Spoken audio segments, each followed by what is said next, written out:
You are listening to The Library Podcast.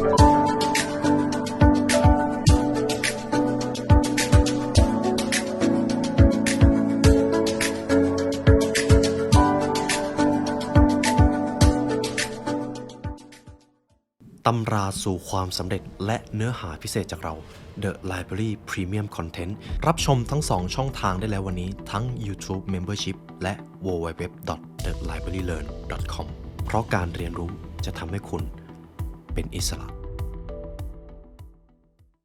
อันดับหนังสือที่ผมชื่นชอบที่สุดในช่วงปี 2023 ครับในอีพิโซดนี้ผมอยากจะนำบทสรุปจากหนังสือที่ได้เปลี่ยนแปลงชีวิตของคุณผู้ฟังเปลี่ยนแปลงชีวิตผมในปีก่อนหน้ามาให้นะครับในคลิปนี้อาจจะลงในช่วงปี 2024 ไม่ใช่อะไรครับลืมทำครับแต่รู้สึกว่าอันดับหนังสือที่ผมนำมาให้จะสามารถทำให้คุณผู้ฟังมีไกด์ไลน์ในการเริ่มต้นอ่านหนังสือได้เรามาเริ่มกันตรงนี้ก่อน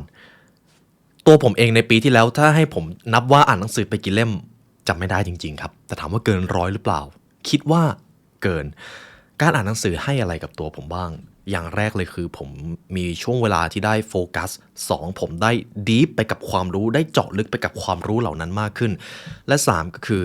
เวลาตัวผมได้อ่านได้เรียนรู้เยอะขึ้นผมจะเข้าใจโลกมากขึ้นผมจะไม่ยึดติดกับความรู้เก่าๆนี่คือหลักสำคัญในการเรียนรู้ครับตัวผมเป็นคนชอบเรียนรู้ผ่านการอ่านอยู่แล้วแล้วตัวคุณผู้ฟังหลายท่านก็เป็นหนอนหนังสือมาก่อนด้วยบางท่านอาจจะอยากเริ่มต้นเรียนรู้ผ่านการอ่านผมก็เลยจัดอันดับหนังสือมาให้ครับแต่ครับ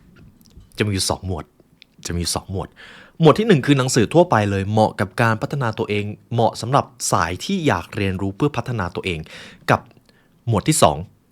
อันนี้เก็บเป็นความลับก่อนครับแต่หมวดนี้มีอิทธิพลกับชีวิตของตัวผมมากและมันจะมีอิทธิพลไปทั้งชีวิตผมมาเริ่มที่หมวดทั่วไปกันก่อนเริ่มที่อันดับที่5ครับผมจะเอามาแค่5เล่มอันดับที่5ก็คือ The Seven Habits ครับหนังสือ The Seven Habits เป็นของคุณสตีเฟนโควีเป็นหนังสือที่อธิบายถึงขั้นตอนการสร้างนิสัยให้คุณมีความสำเร็จและความสุขในชีวิตอย่างยั่งยืนครับไม่ใช่ความสำเร็จแบบผีเผินที่ว่าทำวันนี้สำเร็จพรุ่งนี้ล้มเหลวไม่ใช่ครับเสน่ห์ของหนังสือเล่มนี้ก็คือคุณสตีเฟนโควีเขาได้แบ่งความสำเร็จออกมาเป็น2ประเภทก็คือ 1. private victory ครับเป็นความสำเร็จส่วนตัวหรือส่วนตนกับ 2. public victory เป็นความสำเร็จส่วนผู้คนเป็นความสำเร็จที่คุณเอาไปแสดงให้กับโลกใบนี้ความสำเร็จมีอยู่2ประเภทหลักๆครับแต่ตรงความน่าสนใจก็คือผู้คนส่วนใหญ่อยากรวยอยากมีชื่อเสียงอยากก้าวหน้าในการทำงานส่วนใหญ่ความสำเร็จพวกนี้มันจะเป็น public victory ครับเป็นความสำเร็จที่เอาไปแสดงต่อสายตาคนภายนอกผมจะเรียกว่าความสำเร็จส่วนผู้คนแต่เจ้า private victory ครับคือความสำเร็จที่คุณทำตอนอยู่คนเดียวเป็นความสำเร็จส่วนตัวเช่นการออกกำลังกายการดูแลสุขภาพการดูแล mentality หรือความแข็งแกร่งทางใจการดูแลรักษาความก้าวหน้าการเรียนรู้อันนี้คือ private victory ครับหากเราต้องการประสบความสำเร็จกับ public victory เราจะต้องมี private victory ที่แข็งแกร่งก่อนบทเรียนนี้สำคัญจนถึงขนาดที่ว่าผมเอาไปบรรยายให้กับการบรรยายในบริษัทอื่นๆนะครับเพราะท้ายที่สุดแล้วถ้าเราไม่มี private victory เราจะเปรียบเสมือนตึกที่โครงไม่แข็งแรงครับพอเจอภัยนิดหน่อยพอเจอแผ่นดินไหวเล็กน้อยตึกมันก็จะถล่มในชีวิตจริงไม่ต่างกันเลยครับหากคุณต้องการร่ำรวยต้องการสำเร็จต้องการมีชื่อเสียงต้องการมีตำแหน่งในที่การงานไม่ใช่เรื่องผิดอะไรเลยครับและเป็นเรื่องที่ดีด้วยแต่ก่อนคุณจะไปถึงจุดนั้นได้คุณจะต้องมีความสำเร็จในตัวเองก่อนคำถามก็คือแล้วถ้าเราต้องการสร้างความสำเร็จในตัวเองกับความสำเร็จส่วนการงานเริ่มอย่างไรล่ะผมจะเล่าคร่าวๆในหนังสือ The Seven Habits เขาจะแบ่งออกมาเป็น7นิสัยครับ3นิสัยแรกคือนิสัยที่จะสร้าง private victory 1คือ proactive รับผิดชอบชีวิตตัวเองรับผิดชอบทุกการกระทำความคิดหากมันเกิดอะไรขึ้นตัวเรานั่นแหละครับคือคนรับผิดชอบความสำเร็จ private victory อันที่2ก็คือ begin with the end in mind มีภาพสุดท้ายในใจมีเป้าหมายมีวิสัยทัศน์ในชีวิตมีวิสัยทัศน์ถึงขนาดที่ว่าในวันสุดท้ายที่คุณจากโลกนี้ไปคุณจะทิ้งอะไรไว้ให้โลกบ้างอันนี้คือนิสัยที่2ส่วนนิสัยที่3ครับ prioritize ครับ put first thing first นั่นเองบริหารจัดการเวลาถ้าคุณรู้ว่าใน1วันอะไรคือสิ่งที่สำคัญที่คุณจะต้องทำให้สำเร็จกับอะไรคือสิ่งที่มันไม่สำคัญและคุณก็ไม่ควรทำการใช้เวลาในแต่ละวันมันก็จะเกิดประสิทธิภาพถ้าคุณทำกิจวัตรที่มันมีความหมายในแต่ละวันความสำเร็จในชีวิตมันก็จะเพิ่มมากยิ่งขึ้นเพราะความสำเร็จมันเกิดจากสิ่งที่เราทำเล็กๆน้อยๆครับนี่คือ3นิสัยในการสร้าง private victory กับ Public Victory จะมี4นิสัยครับนิสัยที่1ของ Private Victory ก็คือ Think Win-Win ไม่ว่าจะมีการเจรจาการต่อรองทั้งด้านความสัมพันธ์ด้านการทำงานทำอย่างไรก็ได้ให้ทั้งสองฝ่ายต่างได้รับผลประโยชน์ต่างได้รับพึงพอใจซึ่งกันและกันนิสัยที่5 Seek first to understand then to be understood นิสัยนี้ยากสุดครับรับฟังความเข้าใจรับฟังความคิดของผู้อื่นและหลังจากนั้นค่อยแสดงความคิดเห็นของคุณออกไป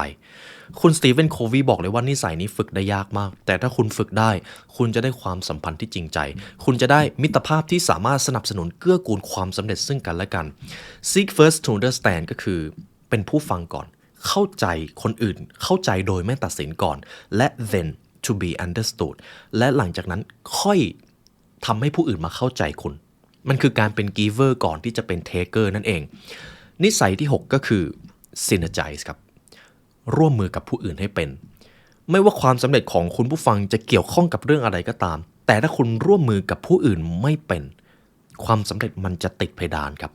และมันอันตรายมากเพราะความสำเร็จที่ยิ่งใหญ่คุณทำคนเดียวไม่ได้คนหนึ่งคนความสามารถมันจะมีข้อจำกัดคุณอาจจะถนัดอีกอย่างหนึ่งแต่คุณไม่ถนัดอีกอย่างหนึ่งคุณก็จะต้องเอาคนที่เก่งเรื่องนั้นมาร่วมมือมาช่วยกันครับเมื่อ synergize มันเกิดขึ้น1 บวก 1จะเท่ากับ3ไม่เท่ากับ2เพราะคน2คนพอมาต่อยอดไอเดียด้วยกันไอเดียใหม่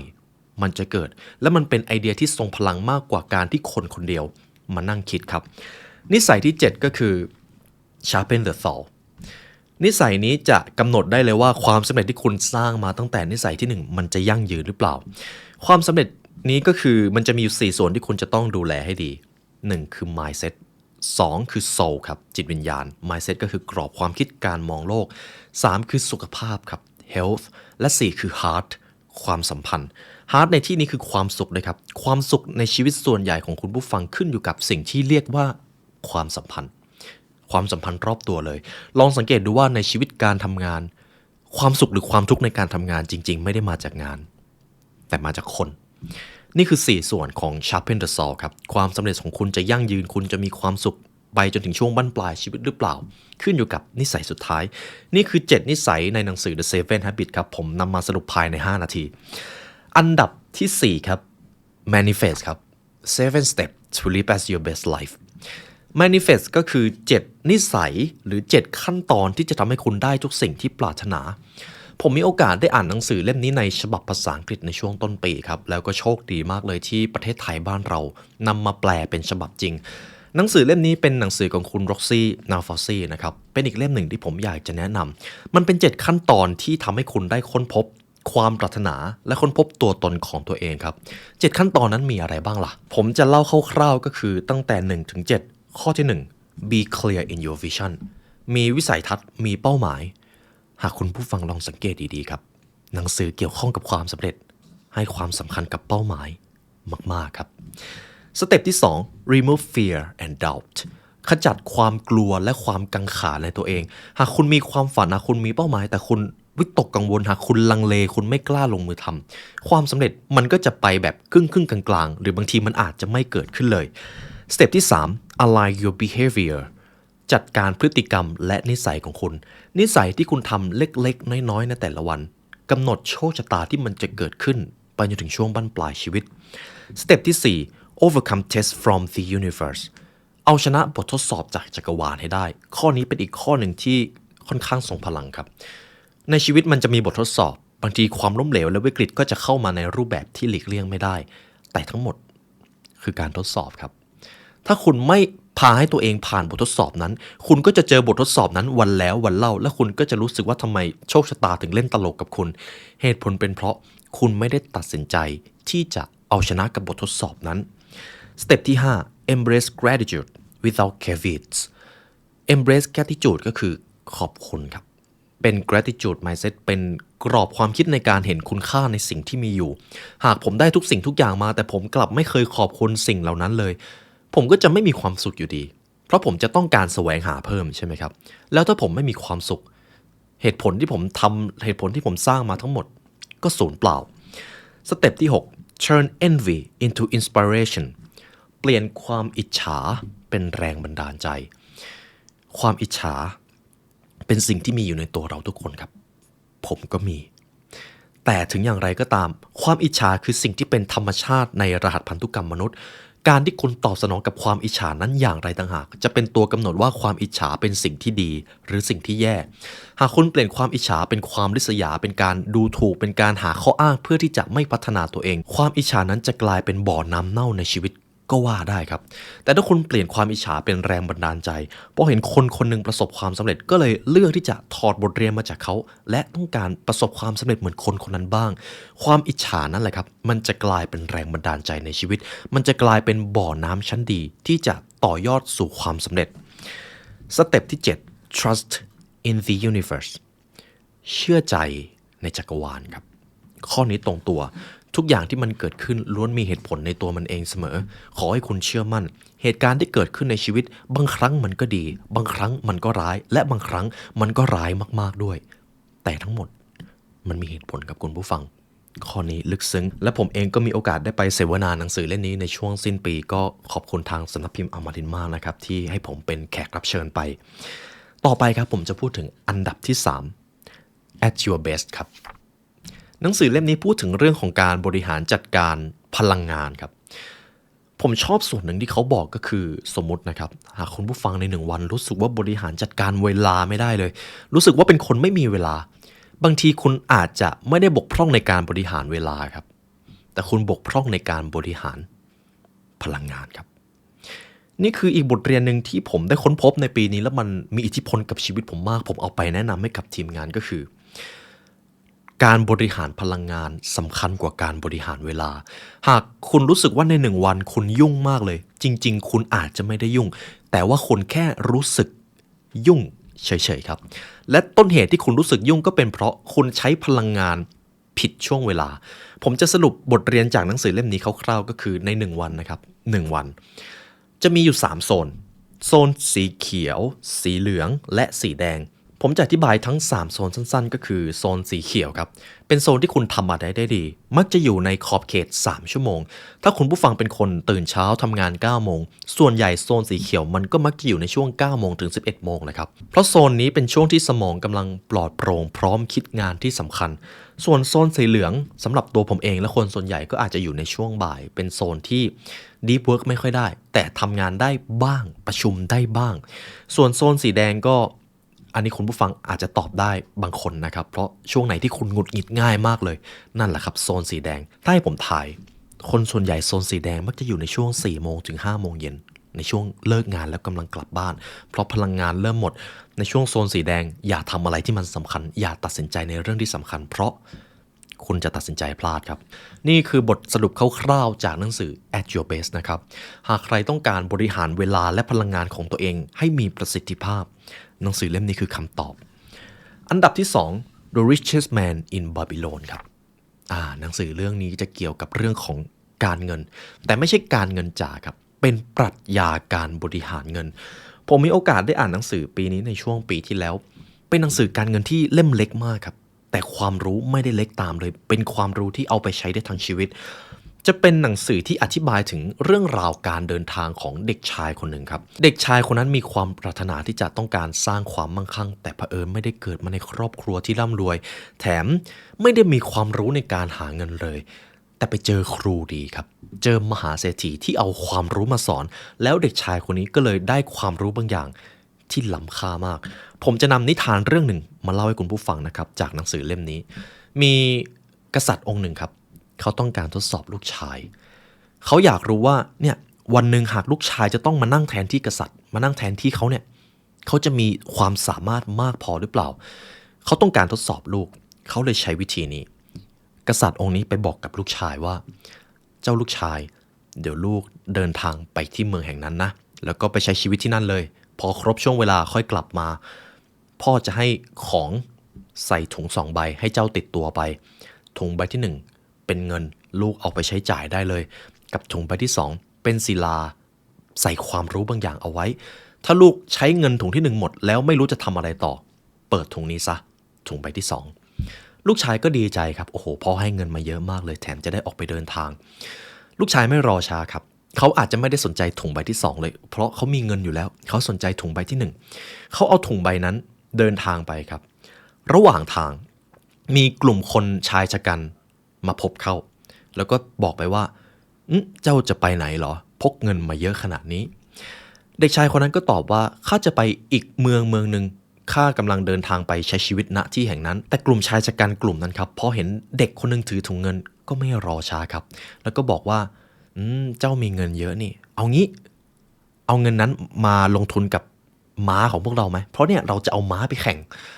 เด็กชายคนนั้นไม่รอช้าครับมีเงินเยอะแถมรู้สึกว่าการเอาไปเล่นม้ามันก็ได้เงินเร็วดีนี่หลังจากนั้นเด็กชายคนนั้นก็เดินทางไปกับกลุ่มชายชะกันกลุ่มนั้นด้วยพอไปดูการแข่งขันม้าครับเด็กชายสูญเสียเงินจำนวนหนึ่งเพราะแพ้พนันนี่คือส่วนที่1ส่วนที่2มีผู้ชายคนหนึ่งครับเป็นเด็กอายุรุ่นราวคราวเดียวกันเลยมาบอกเด็กชายคนนี้ว่าเนี่ยเราจะเอาเงินไปลงทุนส่วนนี้ลงทุนด้วยกันไหมเราจะได้เก็บโกยผลกำไรเป็นกอบเป็นกำเลยนะถามว่าเด็กชายเอาไหมครับเอาครับได้กำไรง่ายๆไม่ต้องทำอะไรเยอะทำไมเป็นใครจะไม่เอาจริงไหมครับเด็กชายคนนั้นก็เลยเอาเงินไปลงทุนแบบหลับตาลงทุนเลยครับไม่รู้เลยว่าการลงทุนนั้นมีความเสี่ยงอย่างไรผลิตภัณฑ์ดีหรือไม่จนท้ายที่สุดก็เจ๋งครับลงทุนไปลงทุนมาเงินในถุงใบแรกที่คุณพ่อให้มาเริ่มไม่เหลือแล้วครับและค่อยๆหมดไปทั้งโดนโกงโดนให้หลอกให้ไปลงทุนในสิ่งที่ตัวเองไม่รู้จักจนในที่สุดเงินก็หมดเกลี้ยงเลยครับในถุงใบที่1เด็กชายไม่รู้จะทำยังไงต่อเลยครับจากเงินถุงเบ้อเร่อครับที่เด็กชายคิดว่าต่อให้เขาจะใช้เงินยังไงก็ไม่มีวันหมดกลับถูกขโมยไปอย่างง่ายดายเด็กชายไม่รู้จะทำอย่างไรครับก็เลยเปิดถุงใบที่2ถุงใบที่2เป็นศิลาจารึกที่เอาไว้หาเงินครับซึ่งความรู้ทั้งหมดผมอาจจะเอามาบอกในนี้หมดไม่ได้ครับเพราะมันเป็นความรู้ที่ลึกซึ้งมากผมจะบอกสั้นๆไม่ได้แต่พอเด็กชายครับได้เรียนรู้สิ่งที่อยู่ในศิลาจารึกนั้นเขาเริ่มรู้แล้วว่าความรู้คือสิ่งที่จะปกครองเงินของเขาหากเขามีเงินแต่เขาไม่มีความรู้เงินนั้นจะมาปกครองเขาและเขาก็จะกลายเป็นทาสของเงินของความโลภของความไม่รู้จนท้ายที่สุดพอเขาเรียนรู้มากขึ้นเขาเริ่มไปหาเงินได้โดยไม่ต้องใช้เงินทุนแม้แต่บาทเดียวหลังจากนั้นครับเด็กชายคนนั้นก็เลยเดินกลับไปหาคุณพ่อที่เมืองเดิมพอเด็กชายคนนั้นเดินกลับไปหาพ่อครับเด็กชายคนนั้นหิ้วถุง2ใบไปด้วยถุงใบที่1คือเงินจำนวนหนึ่งที่คุณพ่อเคยได้ฝากเขาเอาไว้เขาก็วางไว้ที่ตรงหน้าคุณพ่อกับถุงใบที่2คือเงินอีก10เท่าที่เขาหามาได้เขาก็วางไว้ที่หน้าคุณพ่อของเขาเหตุเพราะความรู้ครับ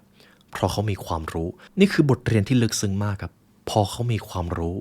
เขาไม่ต้องพึ่งเงินเลยเขาไม่ต้องพึ่งทุนเลยขอแค่เขามีความรู้มากพอเดี๋ยวเขาก็จะเอาเวลาและพลังงานของเขาไปทำในสิ่งที่มันสร้างเงินสร้างความมั่งคั่งในภายหลังได้นี่คือบทเรียนที่ลึกซึ้งมากครับผมยกให้เป็นอันดับที่2ของปี2023อันดับที่1ครับคุณผู้ฟังลองทายว่าผมจะให้หนังสืออะไรเป็นอันดับที่5 AM Club ครับหนังสือ5 AM Club ชื่อตรงตัวครับ5 AM ก็คือช่วงเวลาตี 5สร้างชีวิตที่มีความหมายตั้งแต่ช่วงอัสดงตี 5นั่นเองหนังสือ5 AM Club จะเป็นเรื่องเล่าครับจะเป็นเรื่องราวของชาย2คนกับมหาเศรษฐีอีกคนหนึ่งที่มีโอกาสได้มาพบเจอกันต้องยอมรับว่าหนังสือเล่มนี้คุณโรบินชามาได้เขียนอธิบายเรื่องราวในหนังสือได้ดีมากผมแนะนำให้เป็นอันดับที่1ผมจะเล่าเรื่องราวคร่าวๆของหนังสือเล่มนี้ก็คือหากคุณสามารถยกระดับชีวิตหรือยกระดับกิจวัตรของตัวเองในช่วงปี5ได้วันนั้นจะกลายเป็นของท่านเลยครับคุณจะมีพลังงานมากขึ้นคุณจะพร้อมเปิดรับสิ่งใหม่ๆในแต่ละวันมากขึ้นเพราะถ้าหากคุณเตรียมตัวรับมือกับชีวิตได้ก่อนที่คนอื่นจะลุกขึ้นมาจากเตียงคุณคือผู้ชนะครับเท่านั้นเลยครับและผมรู้สึกว่าโชคดีมากที่มีโอกาสได้อ่านหนังสือเล่มนี้ตัวผมเองก็เป็นอีกคนหนึ่งที่มีกิจวัตรตี 5แล้วก็เรียนรู้จากหนังสือเล่มนี้เลยครับหากคุณเตรียมพร้อมตัวเองได้ตั้งแต่เนิ่นๆทำไมวันนั้นจะไม่ใช่วันของคุณ จริงหรือเปล่าครับบทเรียนในหนังสือ 5am จะมีรายละเอียดที่ปลีกย่อยค่อนข้างซับซ้อนแนะนำให้คุณผู้ฟังสามารถซื้อได้จาก The Library Shop นะครับนี่คืออันดับที่1นี่คือหมวดหนังสือทั่วไปในการพัฒนาตัวเองที่ผมเอามาแนะนำให้คุณผู้ฟังกับส่วนที่2ครับศาสตร์มืดครับผมจะบอกศาสตร์มืดก็ไม่ถูกแต่เป็นอีกด้านหนึ่งของโลกใบนี้เป็นอีกด้านหนึ่งของชีวิตที่เราทุกคนต่างรู้อยู่ลึกๆว่ามันคือความจริงมันจะเป็นความจริงที่เราไม่อยากจะยอมรับแต่เราก็ทำอะไรกับมันไม่ได้เป็นทั้งปรัชญาด้านมืดของจิตวิทยาเป็นทั้งปรัชญาด้านมืดในการมีชีวิตก็ว่าได้ผมเอามาแค่3เล่มพอครับ3เล่มผมเริ่มที่อันดับที่3ก่อนในช่วงปีที่แล้วผมมีโอกาสได้อ่านวรรณกรรมเรื่องหนึ่งครับเป็นวรรณกรรมที่ขึ้นชื่อว่าเป็นวรรณกรรมเอกของโลกถูกต้องครับสามก๊กครับผมเคยมีความฝันในตอนเด็กว่าวันหนึ่งผมอยากจะอ่านวรรณกรรมสามก๊กตลอดทั้งเล่มและในช่วงปีที่แล้วคือช่วงที่ผมตอบสนองความฝันของวัยเด็กได้เติมเต็มเป็นที่เรียบร้อยแล้วหนังสือหรือวรรณกรรมสามก๊กมีอะไรทำไมหลายคนมักจะพูดถึงทั้งเรื่องของคนเรื่องของการชิงเล่ห์ชิงเหลี่ยมเรื่องของการเอาชนะพิชิตใจคนวรรณกรรมสามก๊กมีบทเรียนทุกอย่างอยู่ในนั้นเลยครับผมจะเล่าคร่าวๆก็คือเป็นวรรณกรรมชุดหนึ่งที่มีการแบ่งการปกครองออกเป็น3ส่วนในการปกครองหากเราพูดถึงการยึดดินแดนเรามักจะนึกถึงการทำสงครามใช่ไหมครับแต่จริงๆแล้ว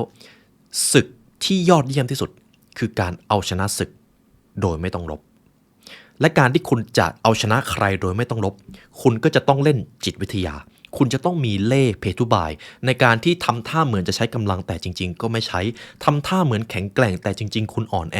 ทำท่าเหมือนมีเยอะแต่จริงๆคุณมีน้อยทุกอย่างจะถูกซ่อนไว้ในวรรณกรรมสามก๊กทั้งหมดเลยครับและถ้าหากคุณผู้ฟังอยากเรียนรู้ปรัชญาจากสามก๊กแบบคร่าวๆและรวดเร็วผมได้ทำหนังสืออยู่อย่างฉลาดอย่างสามก๊กไว้ในช่องก่อนหน้านี้สามารถไล่กลับไปฟังได้นะครับคุณจะเข้าใจดีเลยว่าในชีวิตการทำงานในชีวิตที่ประสบความสำเร็จบางครั้งมันก็หลีกเลี่ยงไม่ได้ที่คุณจะเจอคนไม่ดีบางครั้งคุณก็หลีกเลี่ยงไม่ได้ที่คุณจะต้องมีเล่ห์เพทุบายในการเข้าหาคนบ้างเพราะไม่ใช่ทุกคนที่จะมาจริงใจกับเราและเราก็ไม่ควรจะจริงใจหรือเชื่อใจใครแบบสุ่ม4สุ่ม5เช่นกันเพราะใจคนอย่างยากสุดยากที่จะอย่างถึงนั่นเองต่อไปอันดับที่2 The Art of War ครับตำราพิชัยสงครามของท่านซุนวูในช่วงปีที่แล้วผมพูดถึงตำราพิชัยสงครามไปเยอะมากถึงแม้หนังสือเล่มนี้จะขึ้นชื่อว่าเป็นบทประพันธ์ของการทำสงครามแต่ถ้าคุณผู้ฟังมีโอกาสได้อ่านนะครับเขาจะพูดถึงการเข้าตีหรือการใช้กำลังไม่ได้เยอะมากครับเขาจะพูดถึงการใช้เล่ห์เพทุบายเป็นหลักมีเยอะแซงมีน้อยแข็งแกร่งแซงอ่อนแซงแข็งแกร่งหากแม่ทัพลังเลให้ยั่วยุหากเขาสบายทำให้เขาเหนื่อยหากกองทัพกำลังพักอย่าให้เขาอยู่เฉยๆหากเขากำลังหิวก็ไปตัดเสบียงซะหรือถ้าหากกองทัพข้าศึกมีกำลังแข็งกร้าวก็อย่าไปโจมตีตรงๆจะโจมตีด้านข้างหรือจะตัดเสบียงก็ยังได้ก็แล้วแต่กลยุทธ์ของคุณนี่คือหลักการทำสงครามของท่านซุนวูแต่ส่วนที่สำคัญที่ผมชอบก็คือจะเป็นบทประพันธ์บทที่1ครับในการวัดว่ากองทัพนั้นจะชนะหรือไม่รวมไปถึงประเทศชาติด้วยจะมีอยู่5องค์ประกอบที่สำคัญ1คือคุณธรรมแม่ทัพในกองผู้นำประเทศประชาชนราษฎรในบ้านเมืองมีความสามัคคีมีความเป็นน้ำหนึ่งใจเดียวกันหรือไม่ต่างคนต่างมีคุณธรรมหรือเปล่าหากมีแต่การคอร์รัปชันไม่มีการเกื้อหนุนไม่มีการสนับสนุนความสำเร็จซึ่งกันและกันท้ายที่สุดกองทัพและประเทศชาตินั้นก็อาจจะล่มจมและสูญสลายข้อที่2ภูมิประเทศในการทำสงครามคือสิ่งที่สู้ได้ยากที่สุดครับหากแม่ทัพดูภูมิประเทศเป็นสามารถใช้ภูมิประเทศให้มันได้เปรียบได้แนวโน้มชัยชนะโมเมนตัมแห่งการเอาชนะศึกมันก็จะเพิ่มสูงขึ้น3คือฟ้าดินครับฟ้าดินอาจจะเกี่ยวกับสภาพอากาศรวมไปถึงโชคชะตาด้วยสภาพอากาศครับในการทำสงครามมีหลายครั้งที่กองทัพต้องแพ้ศึกให้กับสภาพอากาศโดยเฉพาะสภาพอากาศที่เขาไม่คุ้นชินนั่นเององค์ประกอบที่4คือผู้นำครับผู้นำในกองทัพมีความเก่งงานหรือไม่มีความเก่งคนหรือไม่มีมนุษยธรรมมีคุณธรรมหรือเปล่าองค์กรประเทศหรือกองทัพจะอยู่หรือไปขึ้นอยู่กับผู้นำ5คือระเบียบวินัยครับระเบียบวินัยหากกองทัพไร้ซึ่งระเบียบวินัยหากประเทศชาติไม่มีกฎระเบียบที่ชัดเจนไม่มีการให้รางวัลไม่มีการลงโทษที่ชัดเจนแจ่มแจ้งคนก็จะอยู่กันอย่างมั่วครับ คนก็จะไม่มีธรรมเนียมปฏิบัติคนก็จะไม่ให้เกียรติซึ่งกันและกันและในท้ายที่สุดความยุ่งเหยิงความขัดแย้งความโกลาหลมันก็จะเกิดขึ้นนี่คือ5องค์ประกอบในการทำศึกแต่ในช่วงที่ผมได้ทำปรัชญาเป็นพอดแคสต์หากเปรียบกับสงครามเป็นการทำศึก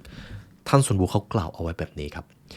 ในการทำสงครามเป็นเรื่องของการคงอยู่และดับศูนย์ของบ้านเมืองแม่ทัพที่จะไปทำศึกจะกระทำการโดยไม่คิดหน้าคิดหลังไม่ได้โดยเด็ดขาดความโกรธแปลเปลี่ยนเป็นความใจเย็นได้โทสะแปลเปลี่ยนเป็นความพึงพอใจได้แต่ชีวิตที่สูญสลายบ้านเมืองที่พังทลายประเทศชาติที่ดับศูนย์สิ่งเหล่านี้เอากลับคืนมาไม่ได้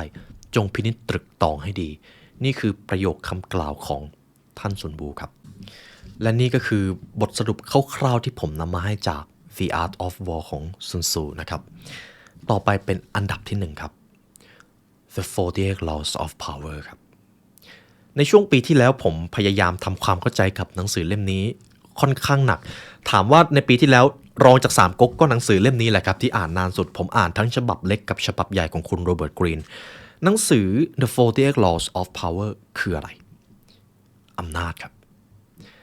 ในชีวิตของคุณผู้ฟังตัวผมเองทุกคนเลยเกี่ยวโยงอยู่กับสิ่งนี้หากคนใดคนหนึ่งมีอำนาจเขาจะสามารถชี้เป็นชี้ตายกำหนดโชคชะตาของคนคนนั้นได้เราอยู่ในเกมนี้อยู่ตลอดเวลาไม่ว่าเราจะรู้ตัวหรือไม่ก็ตามครับเราอยู่ภายใต้อำนาจของใครบางคนอยู่ตลอดเวลาถ้าเราไม่รู้เกมนี้เราจะไหลไปตามคำกล่าวหรือคำสั่งของคนอื่นโดยไม่รู้ตัวด้วยนี่เป็นเหตุผลที่เราจะต้องเท่าทันเกมนี้ครับคุณโรเบิร์ตกรีนเขาได้เขียนเรื่องราวของอำนาจออกมาได้ดีมากหลักในการสร้างอำนาจและแผนที่ผู้มีอำนาจเขาเล่นกันมันจะไม่พ้น48กฎนี้ผมได้ทำพอดแคสต์หนังสือเล่มนี้ไปค่อนข้างเยอะนะครับแต่ถ้าหากให้ผมเล่าคร่าวๆก็คือในการที่จะช่วงชิงอำนาจคุณจำเป็นต้องรู้เกมหากคุณต้องการประสบความสำเร็จคุณต้องเล่นเกมอำนาจให้เป็นครับเพราะถ้าคุณเล่นไม่เป็นคุณจะโตไม่ได้คุณจะตกอยู่ภายใต้คนที่มีอำนาจมากกว่าและความจริงก็คือในบางแง่มุมนะครับเขาอาจจะเล่นกันถึงชีวิตนี่คือความลับของอำนาจครับเป็นศาสตร์มืดอีกด้านหนึ่งที่ผมก็ต้องยอมรับว่าความจริงมันเป็นแบบนั้นนี่คือบทสรุปคร่าวๆที่ผมนำมาจาก The 48 Laws of Power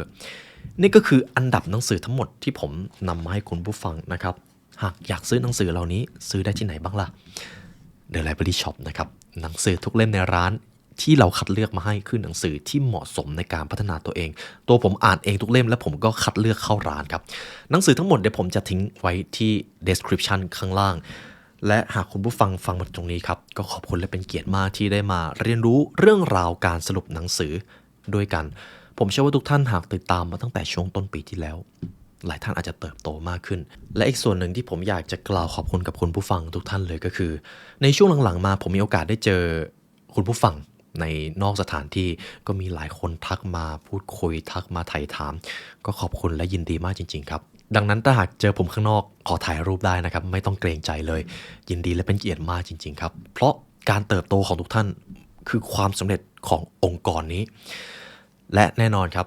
ในช่วงปีใหม่นี้หากใครมีเป้าหมายอะไรก็ขอให้ประสบความสำเร็จสมหวังสุขภาพความสัมพันธ์หน้าที่การงานพื้นฐานชีวิตขอให้มันแข็งแกร่งครับในวันนี้ได้เวลาอันสมควรแล้วครับทีมงาน The Library และตัวผมเองขอลาไปก่อนขอให้วันนี้เป็นวันที่ยอดเยี่ยมของทุกท่านครับ